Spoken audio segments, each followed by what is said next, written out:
welcome muli sa another episode ng Aling Oday's Kitchen. Gagawa tayo ngayon ng Pochero. Maganda itong ipanghanda ngayong nalalapit na Pasko. And here are the following ingredients.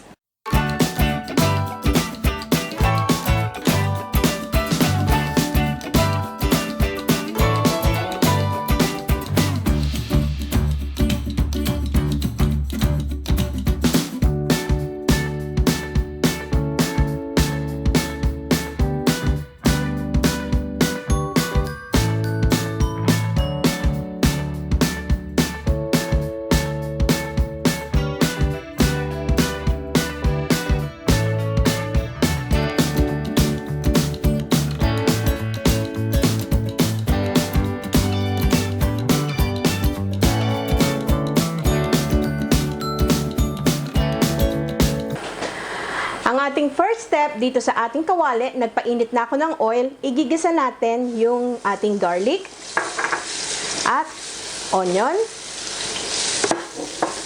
Sama na rin natin yung kamatis. Mas maraming kamatis, mas masarap. So, palalambutin lang natin ito.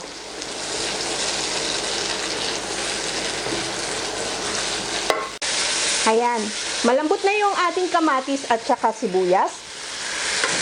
Lalagay na natin yung pork belly. Sasangkutsa natin to. At yung ating chicken. Ang chicken na ginamit ko, yung chicken thighs.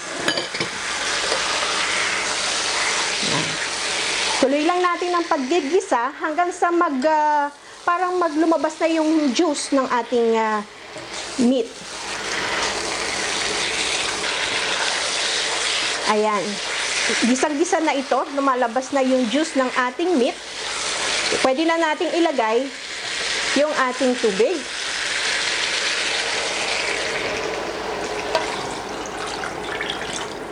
Ang tong puchero talagang masabaw ito. Then, ilalagay na rin natin yung ating baked beans. Itong baked beans, isang latang malaki. Yung pork and beans na ganito kalaki. Kasi yun na yung pinaka-tomato sauce na gagamitin natin. Kung gagamit kayo ng inyong chicken stock or chicken cube, pwede na natin ilagay. Optional lang ito. Depende sa inyo kung gusto nyo. Simmer natin on a medium heat hanggang sa lumambot yung ating meat. Ayan. After 45 minutes on a low heat, malambot na yung ating chicken at pork. Then, ang next nating ilalagay, itong ating banana na saba. Ang talagang puchero ng daddy ko, masabaw talaga. Para siyang nilaga. Dahil matigas itong ating cabbage, unahin ko yan. Simmer lang muna natin for 3 to 5 minutes. Takpan ko ulit.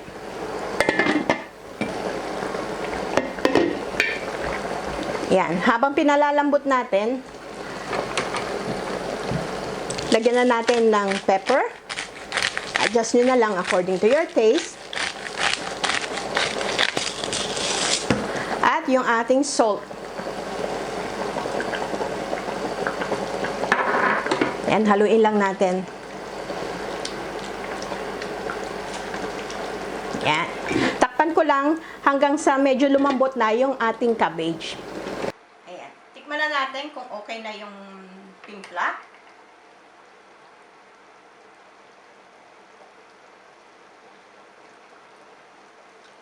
Tama na sa akin yung alat niya. Okay.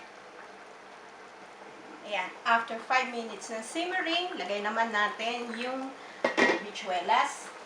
O yung green beans.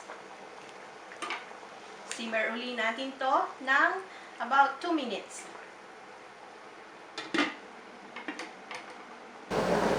Yan. After 2 minutes, luto na rin yung ating bichuelas. Sasama ko na yung ating petchay. Mabilis na lang ito.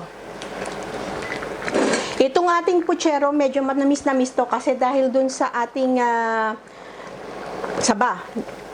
Hinog na hinog yung ating saging na saba. Kaya manamis-namis.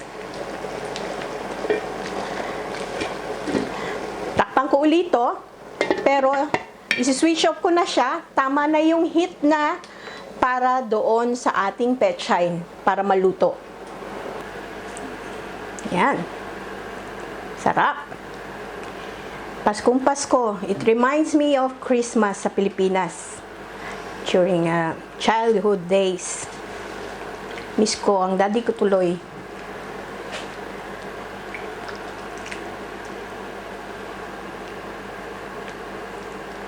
Yan.